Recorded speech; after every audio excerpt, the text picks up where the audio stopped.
श्री रामकृष्ण परमहंस जी के पास जाता है और भक्ति भाव पर शिष्य और गुरु पर चर्चा होती है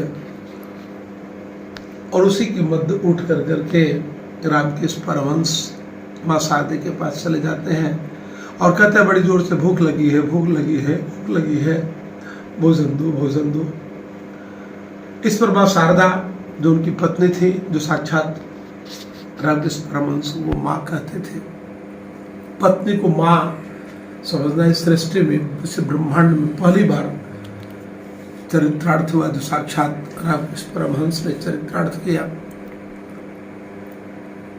माँ ने कहा आप मेरे पति हैं, आपकी बड़ी प्रसिद्धि है, आप भगवती के उपासक हैं, माँ को भी भोजन कराते हैं अपने हाथों से, भक्तों का उद्धार भी करते हैं, उनके अभिष्ट को पूर्ण भी करते हैं।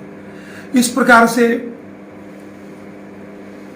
प्रवचन के मध्य आप उठ करके रसोई में आ जाते हैं और आकर करके भोजन की जो आपके अंदर जो लिलिप्सा है वह आपकी जगहसाई करा रही है, तो आप ये काम न करें। बड़ा मार्मिक विषय, इसलिए मेरा भी अश्रु रुक नहीं पा रहा है। रामकृष्ण परमहंस जी ने कहा कि हे भक्ति की देवी, मेरे नहीं रहने पर भी तुम पूजित रहोगी, विश्व इतिहास में शारदा तुम्हारा नाम होगा। देखो, मैंने अपने इंद्रियों पर 5 कर्मेंद्रियां, 5 ज्ञान इंद्रियां, इन सब पर निग्रह कर लिया है, बस कर लिया है। एक क्षुधा को मैंने अभी अनियंत्रित रखा है जिससे समस्त विश्व का कल्याण हो सके, लेकिन जिस दिन मैं क्षुधा पर नियंत्रण कर लूंगा उसके तीसरे दिन मेरी मृत्यु हो जाएगी और विश्व इतिहास में वह शारदा भोजन लेके जाती है। और रामकृष्ण परमहंस ने हाथ खड़ा कर दिया, हाथ की थाली गिरती है और तीसरे दिन रामकृष्ण परमहंस समाहित हो जाते हैं। इसलिए संसारियों को ये नहीं समझना चाहिए कोई आध्यात्मिक व्यक्ति जो कुछ बोल रहा है उसके पीछे बहुत बड़ा रहस्य होता है। इंद्रियों पर निग्रह करना सबकी बुद्धि की चीज नहीं है। आंख का काम है देखना, मुख का काम है अन्न ग्रहण करना, कान का काम है श्रवण करना। यदि ये कोई नियंत्रित कर लेता है तो आप समझें कि वो कुछ विशिष्ट कार्य में लगा हुआ है।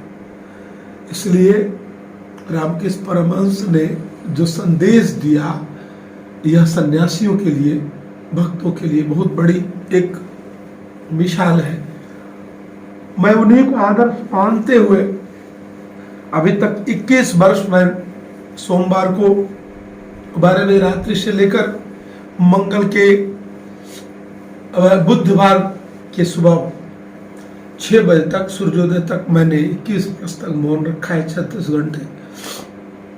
अब एक और प्रक्रिया में मुझे जाना है, भोजन पर नियंत्रण करना है। और जिस दिन भोजन पर नियंत्रण होगा, अभी मैं 3 बजे अन्न ग्रहण करता हूं, जिस दिन भोजन पर नियंत्रण हो जाएगा, मैं समझता हूं कि सांसारिक कर्म बंधनों से मेरी मुक्ति होगी और धीरे धीरे मैं उसमें लगा हूं।